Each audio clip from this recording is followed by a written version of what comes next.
Assalamualaikum warahmatullahi wabarakatuh. Izin untuk melepaskan masker. Para pemirsa Mimbar TV yang setia, senang bisa berjumpa kembali dengan Anda semua. Saya Robi Kurniawan, siap menemani dalam program Gerbang Madrasah. Program kali ini tentunya saya akan mengulik beberapa madrasah yang ada di Jawa Timur. Madrasah ini mempunyai suatu keunggulan. Madrasah tidak lagi dipandang sebelah mata karena madrasah kini punya banyak prestasi sehingga orang tua menjadikan madrasah sekolah pilihan untuk menyekolahkan putra-putrinya. Di samping saya sudah ada madrasah dari Mojokerto, Madrasah Sanawiyah Negeri 2 Mojokerto. Dia adalah Ibu Husnuz Zaimah. Beliau Wakil Kepala Humas MTSN 2 Mojokerto. Beliau mewakili Kepala Madrasah Bapak Nur Kholis. Assalamualaikum Bu Zaimah. Waalaikumsalam. Bagaimana kabarnya Ibu? Alhamdulillah. Alhamdulillah sehat selalu. Alhamdulillah. Alhamdulillah. Pandemi tidak putus Harus semangat ya Bu semangat. ya. Harus semangat dan Iya. tidak boleh loyo kan gitu ya Bu ya. Betul. Tentunya perjalanan dari Mojokerto ke sini menguras tenaga juga, tapi tidak mengurangi tenaga untuk bisa menyapa para pemirsa Mimbar TV ya Ibu ya. Tentunya. Tentunya. Semoga obrolan nanti itu bisa membawa manfaat kepada mereka semua. Amin. Amin amin amin ya Pak. Ya Ibu, tadi saya sudah membuka sedikit MTSN 2 Mojokerto. Saya lebih menarik yang saya awali ini moto dari MTSN 2 Mojokerto. Tiada hari tanpa prestasi. Tiada prestasi tanpa inovasi. Artinya saya tahu kalau MTSN 2 Mojokerto ini artinya penuh inovasi dan prestasi. Bisa Insya dibilang Allah. begitu itu Bu? Insya Allah. Insya Allah. Insya Allah. Jadi bisa diceritakan secara singkat Ibu, MTSN 2 ini seperti apa Mojokerto? MTSN 2 Negeri Mojokerto itu sebuah MTSN di salah satu kabupaten Mojokerto yang terletak di Sambiroto dengan luas sekitar 8.000 meter persegi. Ya. Kemudian MTSN kita itu mempunyai visi yaitu mewujudkan generasi yang unggul baik Ya. di bidang IMTAK, IPTEK, berwawasan lingkungan dan tentunya ramah anak.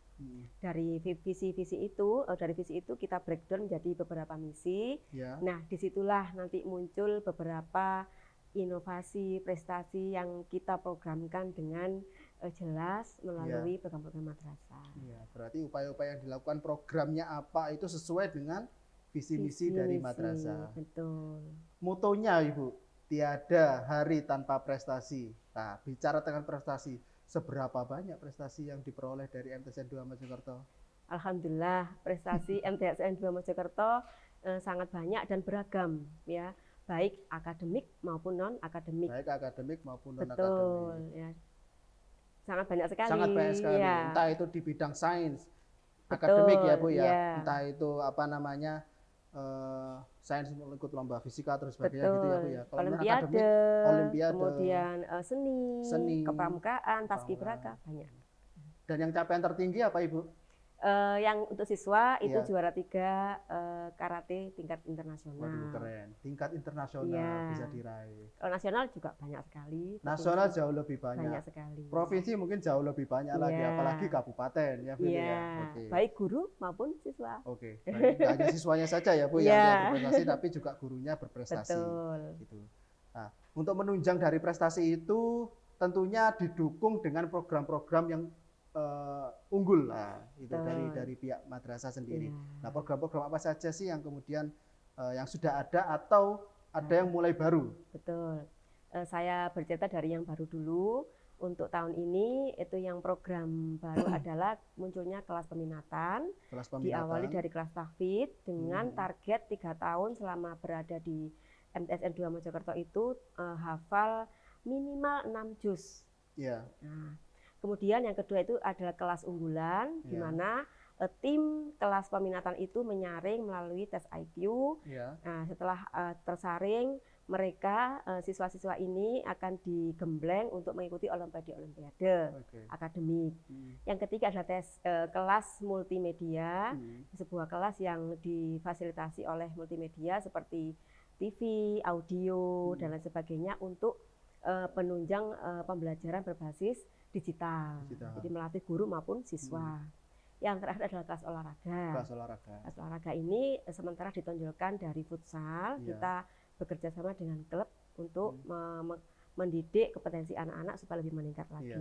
Itu program peminatan. Berarti ada peminatan kelas ya, mulai tahun ini ya Bu ya? Mulai berarti tahun ada ini. Kelas Tafid, unggulan, multimedia, multimedia sama olahraga. Olahraga, benar. Sebelumnya itu berarti tidak ada kelas, semuanya umum reguler biasa atau gimana? Ada, sebelumnya itu kelas reguler sama unggulan. Oh, saja. Dulu ada cuman pembagian 2 kelas saja ya? Iya. Reguler sama unggulan. Nah, kenapa kemudian akhirnya ada pemetaan kelas, Bu? Ada nanti harapannya ada perubahan apa di situ? Mungkin tuntutan zaman, kemudian harapan besar dari para orang tua wali murid itu yang banyak terakumulasi ke madrasah untuk mengharapkan ada perubahan yang bisa menjadikan bibit-bibit unggul madrasah supaya lebih baik lagi. Kita menjawab tantangan itu dengan membuka kelas peminatan. Menjawab tantangan dari para orang tua yang ingin anaknya itu juga banyak prestasi melalui dari penempatan kelas sesuai dengan potensi peserta didik. Gitu ya, Bu ya. Artinya Madrasah Tsanawiyah Negeri 2 Mojokerto memastikan peserta didiknya itu berprestasi sesuai dengan minat dan bakatnya. Mencetak bibit unggul. Mencetak bibit unggul karena baru mengawali ya Bu ya. Mencetak bibit unggul baru berprestasi. Baru berprestasi. Betul. Tapi meskipun baru memulai penempatan kelas ya Bu ya. Tapi sebelumnya ternyata sudah punya banyak prestasi. Iya, insya Allah. Amin. Semoga dengan adanya penempatan kelas ini orang tua tidak salah pilih untuk menyekolahkan anaknya di MTSN 2 Mojokerto. Justru malah semakin berkembang dan banyak prestasi. Insya Allah kepercayaan dari orang tua wali murid yang menyekolahkan putra-putrinya di MTSN 2, kami mengemban amanah dengan sebaik-baiknya, mendidik mereka dengan sebaik-baiknya. Amin. Semoga itu amanah yang tetap dijaga dan terus dijaga penuh. Amin. Kemudian selain penempatan kelas sesuai dengan potensi bidang masing-masing itu tadi, ada program unggulan yang lain? Program unggulan literasi. Jadi literasi karena kebetulan kepala madrasah kami itu termasuk kepala madrasah berprestasi di bidang literasi nasional. Oh gitu. Ya. Bapak Nurholis itu ya. Bapak Nurholis. Kemudian alhamdulillahirabbil alamin. Kemudian dari sini kita menindaklanjuti dengan membuat program gerakan literasi madrasah. Gerakan literasi madrasah. Antara lain bekerja sama dengan tim lembaga LPMP Jawa Timur untuk menyokong suksesnya literasi digital, kemudian membuat bekerja sama MOU dengan perpustakaan daerah. Kalau dulu sebelum pandemi itu setiap 1 bulan sekali pada minggu kedua itu ada kunjungan mobil keliling yang dari Perpusda. Yang ketiga yaitu ada produk buku antologi dari siswa berupa puisi dan cerita mini. Boleh saya tunjukkan? Boleh, silakan. Nah, ini untuk yang produk tahun 2019 dan ini yang 2020. Untuk yang 2019 ini yang sebelah kiri ini sudah dipajang di toko buku Togamas di Surabaya dan di Mojokerto. Yang ini masih baru karena baru terbit. Nah, ini. Kemudian program unggulan yang lainnya itu literasi itu ada tapi belum terlaksana, yaitu antologi guru. Insya Allah Desember nanti kita eksekusi. Artinya terus digenjot terus literasi di madrasah MTSN 2 Mojokerto terus ditingkatkan ya Bu ya. Betul. Berawal dari kepala madrasahnya itu yang sebagai inspirator. Akhirnya melahirkan juga buku-buku dari karya guru maupun siswa. Betul. Dan tergerak juga guru-guru lain untuk ikut menulis meskipun baru antologi ya Bu ya. Kalau karya solo juga ada Bu? Ada. Karya solo ada. Saya sendiri ada punya buku 3 insya Allah. Ya, mungkin nanti akan kita bahas lebih dalam ya Bu ya. Kemudian dari literasi itu dari anak-anak siswanya sendiri bagaimana kemudian menumbuhkan literasi? Tentunya tidak mudah untuk anak-anak untuk disuruh bikin tulisan, guru juga seperti itu, bikin tulisan jadi buku antologi. Nah tentu pasti tidak mudah. Buat apa saya nulis itu? Siapa yang akan membaca? Mungkin seperti itu ya. Nah itu bagaimana untuk mengajak mereka untuk bisa menulis? Pertama kita membuat program untuk memfasilitasi anak-anak supaya mengakses literasi dengan mudah dengan program sudut literasi. Pengadaannya di setiap kelas dan dilombakan. Oh gitu, dari madrasah sendiri itu ya? Dari madrasah sendiri secara intern. Setiap kelas punya sudut literasi dengan kriteria buku tertentu, dengan panel tertentu, nanti ada absennya. Jadi anak memang dipaksa dengan cara yang menyenangkan untuk menggalakkan literasi di madrasah. Tidak hanya buku, tapi juga membaca Al-Quran. Setiap pagi itu Al-Quran dibentuk lembaran yang dilaminating, satu lembar bolak-balik itu serentak 15 menit pertama pembiasaan pembaca Al-Quran. Oh gitu. 30 juz khatam dalam satu waktu. 30 juz dalam khatam dalam jadi satu waktu. Al-Quran lembaran dibagi setiap kelas, dibaca 15 menit itu khatam. Jadi setiap hari pasti khatam gitu. Khatam. Jadi kalau harian itu ada khataman ya? Ada khataman harian. Kenapa? Ada tumpengannya juga ya? Pasti di waktu tertentu. Iya, untuk bersyukur kepada Allah. Nah, untuk selain dari program unggulan, tentunya juga ada ekstrakurikuler ya Bu ya? Betul. Nah, apa saja mungkin bisa dijelaskan? Ekstrakurikuler itu jurnalistik, ini ada beberapa majalah, karya-karya majalah, kemudian Paskibraka, Banjari, band Islami, robotik. Di antara ekstra-ekstra itu juga banyak sekali menuai kejuaraan karena memang mempunyai bibit yang unggul di situ.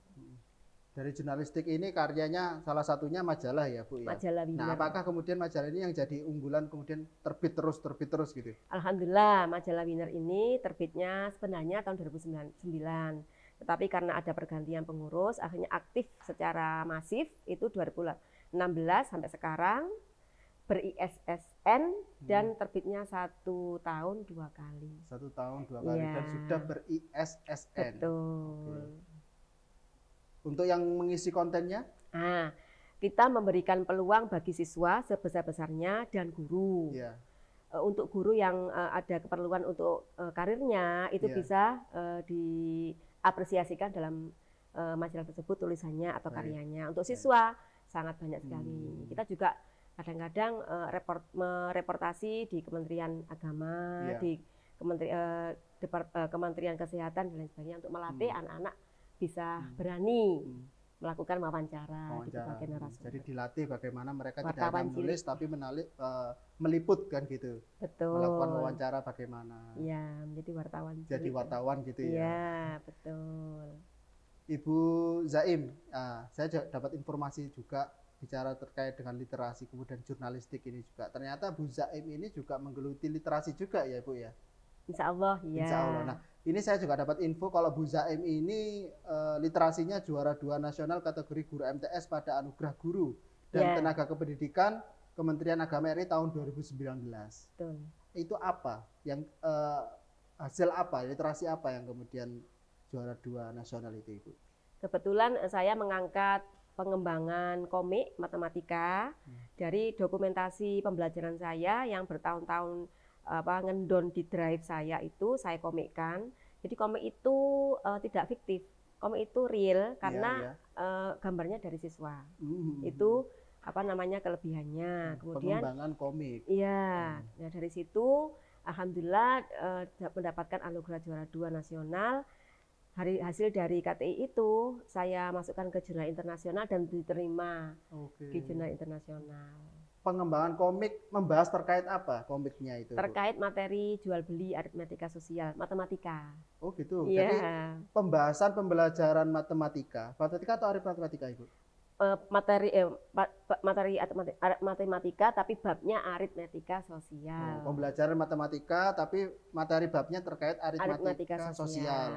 Dan itu pembelajarannya dibahasakan berbasis komik. Iya. Dan uniknya di situ saya masukkan nilai-nilai karakter. Misalkan dikondisikan penjual itu sudah melampaui batas zakat, maka dia berkewajiban zakat. Ada perhitungan zakat. Iya.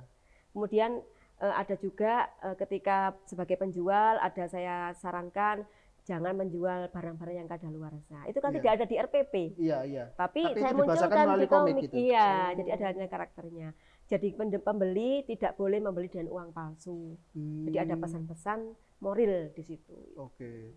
Berarti anak kemudian yang karena komik itu lebih banyak gambar ya Bu ya. Betul. Berarti bukan mungkin angka ada Bu. Ada. Tetap ada angka tapi tidak sebanyak tulisan huruf-huruf yang pada umumnya belajar Betul. matematika itu ya Bu ya. Ya. Hasilnya, outputnya itu apakah anak lebih cepat menangkap atau bagaimana? Sudah ada riset di situ? Sudah jelas karena anak itu lebih menarik ke visual. Matematika huruf itu kan angka itu kan lebih sulit untuk dipahami. Ini Maka lebih ke saya anak tingkat visualkan. apa Bu? Tingkat jenjang MI atau menengah atau di MTS. Oh, MTS. Subjeknya murid saya sendiri, Oh. subjeknya murid saya sendiri dan sudah riset, sudah masuk ke jurnal, sudah Oh, gitu. meningkatkan prestasi, sudah terbukti. Dan risetnya untuk dari anak peserta didiknya jenengan sendiri. Betul. Dan hasilnya mereka lebih tangkap untuk memahami pelajaran itu. Iya, karena tokohnya saya sendiri ada. Oh, gitu. Iya, Oh. itu yang dia. Di tokoh itu namanya siapa? Bu Zaim atau beda? Tidak, saya tidak muncul. Siswa. Oh, siswa. Ada tokohnya. Oh, ada tokohnya. Tapi gurunya sebagai ini di balik layar saja. Di balik layar saja. Iya. Nah, tapi ini menarik Ibu. Berarti ternyata belajar matematika itu ya tidak hanya hitung-hitungan harus gini gitu ya enggak Pak? Iya, benar. Tapi ternyata bisa dipelajari melalui komik. Betul. Idenya itu muncul dari mana Ibu? Idenya itu muncul, saya kan sering kadang-kadang ngabset webtoon. Iya. Nah, berarti situ, senang baca-baca webtoon. Iya, tapi yang positif ya. Yang positif. Nah, ya. di situ kok ternyata banyak pembaca-pembaca yang usianya dari komentarnya kan kelihatan bahasanya usia anak gitu. Oh, berarti bisa juga dialihkan. Kalangannya di ya, situ. gitu. Sebagai alternatif. Ada karyanya Bu Zaim juga ditampilkan di webtoon juga komiknya? Insya Allah ada. Oh, ada. Namanya apa Ibu? Mungkin Ya. nanti pemirsa Mimbar TV yang kemudian ingin tahu ya. Pengen ya sama itu tidak? ya itu sama. Namanya apa, bukunya praktik jual beli. Praktik jual beli. Praktek jual beli. Ya, nanti kemudian di searching di webtoon itu nanti juga ada praktek jual beli. Ya. Diketik aja searching gitu ya. Ya, insya Allah. Sudah ada berapa komik di situ? Masih satu. Masih satu. Karena macam-macam kan medianya. Komik masih satu. Artinya kalau masih satu, berarti akan ada lagi seri insya Allah. Ya. Semoga tetap berlanjut, tetap konsisten, istiqomah ya Bu ya. Amin. Karena mungkin itu jadi alternatif baru yang kemudian anak bisa lebih senang untuk belajar matematika melalui komik. Jadi tidak hanya komik yang istilahnya fiktif, cerita terkait dengan pahlawan atau apa, tapi juga bisa ada sisi-sisi pelajaran matematika atau sisi-sisi terkait dengan ilmu itu tadi. Tentunya yang utama ada pesan moral di pesan situ. moral itu. Pertama pesan moral. Karena kita madrasah. Ada madrasah. Kemudian Ibu, ini kemudian saya pernah membuka website LPMP Jatim Kemendikbud. Ternyata di situ loh kok ada MTSN 2 Mojokerto. Ya. Nah, itu apa Bisa emang diceritakan. Terintegrasi atau gimana itu Ibu? Memang kita bekerja sama dengan pihak LPMP sebagai salah satu sekolah rekanan yang giat literasi secara digital. Namanya sekolah PREN. Sekolah PREN namanya, yaitu rekanan digital secara literasi. Nah, di situ website kita terintegrasi dengan websitenya sekolah PREN tadi. Iya. Dipilih hanya 20 sekolah, baik di Kemendikbud maupun Kemenak, termasuk alhamdulillah terpilih website kita. Jadi nanti siswa kita bisa mengakses beberapa e-book yang ditampilkan di cerita itu melalui website tersebut. Oh gitu. Kita. Dan itu nggak semua madrasah ya Bu ya? Tidak semua madrasah. Di Jawa Timur? Di Jawa Timur ada 20 yang terpilih. Dan salah satunya MTSN 2 Mojokerto. Jadi hebat MTSN 2 Mojokerto ini benar-benar apa ya istilahnya? Literasinya bagus ya Bu ya? Melek literasi. Ya masih terus belajar dan terus berusaha mencapai yang maksimal. Terus meningkatkan karena kalau bicara tentang belajar itu tidak ada usianya, tidak ada cukupnya. Kalau bicara terkait dengan gelas kosong, kalau bisa jangan sampai penuh ya Bu ya. Kalau dituangkan air, kalau bisa kosong terus karena kita berusaha untuk apa lagi dan apa lagi. Betul. Ya Bu Zaim, mungkin sebelum kita tutup obrolan yang bermanfaat ini, ada harapan apa ke depan Bu Zaim? Saya sebagai pendidik pribadi, jadilah pendidik yang mempunyai karya, dan karya itu harus mengantar kami ke surga. Karya itu harus menginspirasi siswa, menjadikan amal jariah. Karena kita mengabdi itu tidak hanya 1-2 tahun, tapi puluhan tahun. Apa yang kita berikan kepada siswa kita? Pendidik itu sangat lama sekali masa baktinya. Jadi kita jangan menjadi pendidik yang biasa-biasa saja. Kemudian untuk madrasah, ya saya harap madrasah terutama MTSN 2 Mojokerto terus mengemban amanah dengan sebaik-baiknya yang dipercayakan masyarakat sekitar melalui visi misi dan program-program unggulan sehingga menjadi madrasah yang unggul dalam bidang apapun dan mencetak output siswa menjadi generasi yang unggul. Saya garis bawahi tetap berkarya ya Bu. Tetap berkarya. Jangan sampai usia itu kalau bisa ya mau umur berapapun tetap berkarya, meskipun muda maupun tua tetap berkarya karena itu untuk tetap mengembangkan pikiran otak untuk terus bisa berinovasi ya Bu ya. Iya. Terima kasih banyak Ibu Zaim atas waktunya. Semoga obrolan ini bermanfaat dan pemirsa Mimbar TV yang menyaksikan hari ini semoga bermanfaat dan para orang tua tidak lagi ragu menyekolahkan putra-putrinya ke madrasah. Karena madrasah itu sudah jadi pilihan, unggul dan mulai banyak prestasi. Madrasah manapun itu terus berupaya untuk menjadikan sistem pendidikannya berkualitas, tetap berusaha memfasilitasi minat bakat dari siswa itu sendiri. Salah satunya di MTSN 2 Mojokerto. Terima kasih banyak. Saya pamit undur diri. Wassalamualaikum warahmatullahi wabarakatuh. Waalaikumsalam warahmatullahi wabarakatuh.